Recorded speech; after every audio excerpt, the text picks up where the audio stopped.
Olá! Nesse vídeo iremos falar sobre o ácaro Ottodectes cynotes. Nós somos da Faculdade Multivix, Unidade de Castelo, localizada no Espírito Santo. O nosso grupo é composto pelos seguintes alunos: Thaís Paiva, que sou eu, Ludmila Ramalhete, Rayara Oliveira, Beatriz Borges e Gabriel Fole. Olá! Agora irei falar sobre o ciclo evolutivo e algumas características. O ácaro em questão se parece muito, de uma forma geral, com os Chorioptes e os Pseroptes, tendo corpo oval e pernas que se projetam. Porém, o Ottodectes e os Chorioptes são menores que os Pseroptes e não têm pré-tarsos articulados. Os hospedeiros definitivos desse ácaro são cães, gatos, outros mamíferos de pequeno porte, incluindo ali furões e raposas vermelhas. Este ácaro, assim como a maioria, tem um ciclo típico: ovo, larva hexápode, protoninfas, tritoninfas e adulto octópodes. O seu ciclo inicia na parte externa do canal auditivo e dura em torno de 3 semanas. A fêmea deposita em média um ovo por dia e garantem a fixação desses ovos através de uma secreção expelida pela vulva, que, quando entra em contato com o ar, ela se solidifica, e com essa solidificação garante a estabilização desses ovos até a eclosão. Após o período de incubação, que dura em torno de 4 dias, essas larvas se alimentam ativamente em um intervalo de 3 a 10 dias, e ali depois elas repousam no intervalo de 10 a 30 horas e sofrem mudas para protoninfas. Após os estágios iniciais, ocorrerá uma simples fase chamada de atividade e repouso, que dura em torno de 4 a 5 dias. Nessa fase, ocorrerá a conversão das protoninfas para as tritoninfas.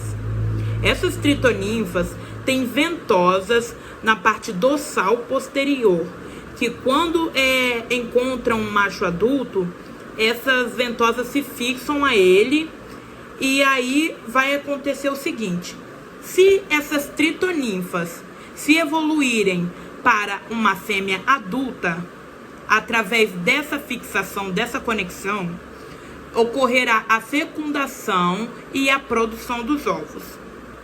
Agora, se essas tritoninfas se evoluírem para um macho, essa conexão não terá valor algum. Se as fêmeas adultas não permitirem a cópula, no momento da ecdise, não serão portadoras de ovos. Um ácaro adulto pode viver até 2 meses no hospedeiro e 12 dias no ambiente. Epidemiologia. A infestação por Ottodectes cynotes ela é denominada otocaríase ou sarna ottodésica. Ela é uma otopatia parasitária muito frequente em várias espécies de animais silvestres e domésticos, especialmente cães e gatos. É uma afecção muito comum em gatos, sendo responsável por pelo menos metade dos casos de otite externa felina. Todo o seu ciclo de vida se completa dentro do conduto auditivo do hospedeiro. O ácaro ele é bastante ativo e causa desconforto e prurido intenso. Dor e irritação intensos demonstrados pela inclinação da cabeça e o ato de sacudir as orelhas intensamente. O Ottodectes cynotes ele habita a superfície da pele do hospedeiro e eles não escavam galerias. O ácaro se alimenta de restos epidérmicos e fluidos teciduais, linfa e sangue, causando intensa irritação, ocasionando alterações nos condutos auditivos do hospedeiro. Nessa incessante busca por alimento, lesiona o epitélio do conduto auditivo, causando inflamação das glândulas ceruminosas, o que resulta no aumento da formação de secreção otológica. Sinais clínicos: Quando o ácaro se alimenta dos fluidos teciduais do hospedeiro, possibilita que este, exposto ao antígeno salivar do parasita, tornando-se sensibilizado. Somente a presença de alguns ácaros é suficiente para que os animais sensibilizados sejam acometidos por intenso prurido na orelha, evidenciando papulas, vermelhidão e reações de hipersensibilidade consideráveis, além de fragmentos castanhos enegrecidos, com odor de tabaco. A transmissão da sarna ocorre por contato direto entre os animais e através de fomites. Em situações onde há um grande número de animais convivendo em um mesmo ambiente, o grau de prevalência da infestação é alto. Animais com debilidade, seja por desnutrição ou que são acometidos por outras enfermidades, o que promove depressão do sistema imune, apresentam maior desenvolvimento da população de ácaros no conduto auditivo. Em situações onde ocorrem otocaríases em períodos prolongados, podem surgir outros sinais, como alopecia nas orelhas, otohematoma ocasionado pelo ato constante de sacudir as orelhas, e provavelmente irão surgir infecções fúngicas e bacterianas secundárias, sendo comum a associação da levedura Malassezia pachydermatis. Os sinais clínicos mais comuns apresentado isolado em conjunto são irritação, papulas, eritema, prurido intenso, automutilação decorrente do prurido, crostas marrom avermelhados, exudato castanho enegrecido de odor semelhante ao tabaco, meneios cefálicos, hiperplasia do conduto auditivo, dermatite miliar em dorso ou cauda, que não é frequente o acometimento de regiões distantes das orelhas, mas como o felino possui esse hábito de assumir posição enrolada, eles podem encostar o ouvido em outras regiões e transmitir o ácaro. Alopécia ou hipotricose ao redor da orelha e reflexo otopodal. Sintomas. O principal sintoma da sarna otodésica é a coceira intensa na orelha e no ouvido. Outro indício é o acúmulo anormal da cera ou cerumen no conduto auditivo. Essas duas manifestações têm potencial para gerar problemas maiores. De tanto coçar insistentemente, o animal pode acabar se ferindo e se expondo a infecções. E quando a coceira é associada a uma quantidade excessiva de cera, o resultado é a inflamação no ouvido, que é a otite. Se isso ocorrer, o quadro clínico da sarna no animal e a dor pioram. A fisiopatogenia se inicia quando o ácaro Otodectes sinotes se alimenta de debris celulares e fluidos teciduais, causando uma intensa irritação e provocando alterações nos condutos auditivos. Nessa incessante busca por alimento, o ácaro lesiona o epitélio do conduto auditivo, causando a inflamação das glândulas ceruminosas, o que resulta no aumento da formação de secreções otológicas. Quando o ácaro se alimenta dos fluidos teciduais do hospedeiro, possibilita que este fique exposto ao seu antígeno salivar, que provoca a degranulação dos mastócitos, liberando histamina, que provoca prurido intenso, também chamado de coceira. Este prurido intenso provoca vermelhidão e reações de hipersensibilidade, além de fragmentos castanho enegrecidos com odor de tabaco. Como o sistema imune está muito debilitado e o animal hipersensibilizado, o mesmo pode sofrer com infecções secundárias, principalmente aquelas causadas por bactérias oportunistas. Em infecções prolongadas causadas por este ácaro, podem surgir sintomas como a alopécia, que é a falta de pelo, na região das orelhas, otohematoma, ocasionado pelo ato constante de sacudir as orelhas, além de quadros de otite, que pode ser externa, média ou interna, levando a um quadro de surdez.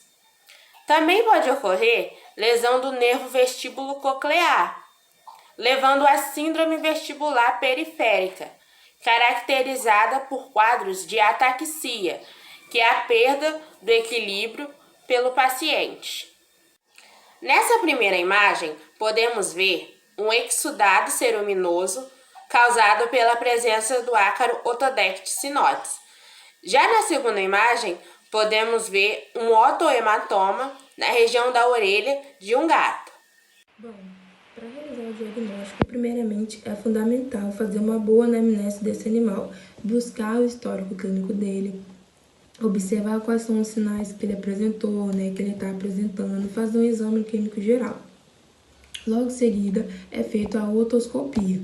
A otoscopia, com a ajuda de um aparelho chamado otoscópio, é possível observar os parasitas dentro daquele conduto auricular, como também o grau de inflamação, a coloração e a quantidade de secreção de exudato que está tendo dentro daquele conduto auricular. Também é feita a citologia. A citologia é um tipo de exame que, a partir dessa amostra desse exudato auricular, é possível visualizar os parasitas a olho nu ou mediante a observação em um microscópio. Quando é observado no microscópio, além de poder ver esses parasitas, também é possível observar se há possibilidade de uma infecção bacteriana secundária. Em casos de otite externa crônica, também é feito os exames de imagem, desde o raio-x até a ressonância magnética. E por último, a cultura e o antibiograma. A cultura e o antibiograma é o exame menos indicado em casos de otite externa. Porém, existem algumas situações que ele pode ser utilizado. A finalidade desse exame é saber qual micro-organismo está dentro daquele conduto auricular, daquela orelha do animal, e qual o antimicrobiano vai ser bom para... Bom, o tratamento ele varia de acordo com os níveis de gravidade, com a evolução da otite.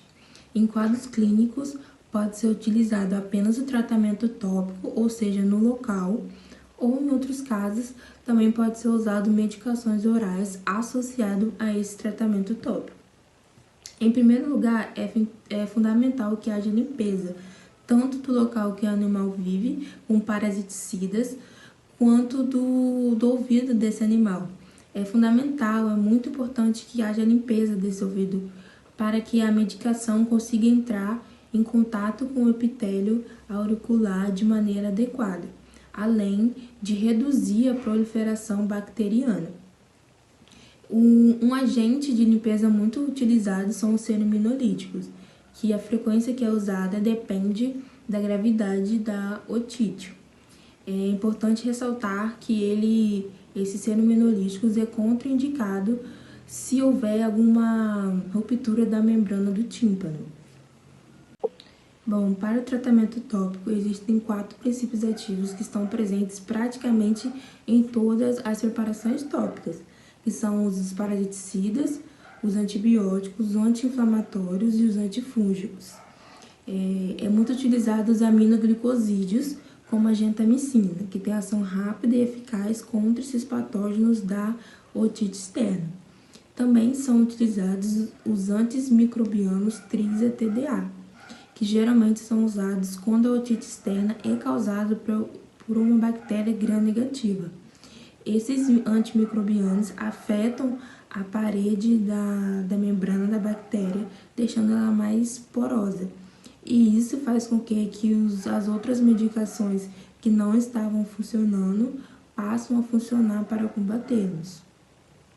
E os glicocorticoides orais geralmente estão associados a outros agentes. E eles são muito utilizados para diminuir a dor, o edema, e o pruído e a exsudação. Controle e profilaxia. Bom, todos os animais da casa devem ser tratados porque esse ácaro ele pode habitar em qualquer lugar. Então, ele é muito fácil de se espalhar pela casa e muito fácil também de infectar outros animais. Então, a probabilidade desses animais também estarem com esse ácaro é muito alta. E sendo necessário fazer o tratamento neles também, para que não ocorra um reciclo da infecção, como por exemplo, um animal já tratado pegar de um animal que iniciou agora a infecção. É muito importante que nós, como tutores, façamos a limpeza dos ambientes em que esse animal ficar. Por quê? esses ácaros se espalham com muita facilidade, então facilmente encontrados em caminhas, em pisos, né, da casa inteira. Então é muito importante a gente fazer essa limpeza com acaricidas. E é muito importante a gente prestar atenção na concentração para que não seja tóxico para o nosso animal. Em infestações mais intensas, esse ácaro pode se deslocar do local que ele tem preferência, que é o conduto auricular, e ir para todo o corpo do animal. Então é muito importante também a gente fazer o tratamento desse corpo, desse animal, para que a gente tratando o canal auricular e não tratando o corpo, ele não retorne para o canal auricular. O Spot On, por exemplo, é um excelente tratamento utilizado de maneira externa que previne essas infecções contra ácaros. É muito importante que a gente não permita que os nossos animais vão para a rua com muita frequência, porque isso faz com que eles tenham contato com outros animais e tragam doenças para nossa casa, infectando os animais da casa que não têm acesso à rua. É muito comum os tutores de gatos permitirem com que eles saiam, né? E isso faz com que eles peguem muitas doenças. Enfim, uma maneira de prevenção é não deixando com que esses animais vão para a rua ter contato com outros. Porque o que está dentro da sua casa você consegue controlar. Agora, o que está fora é muito pouco provável que você consiga.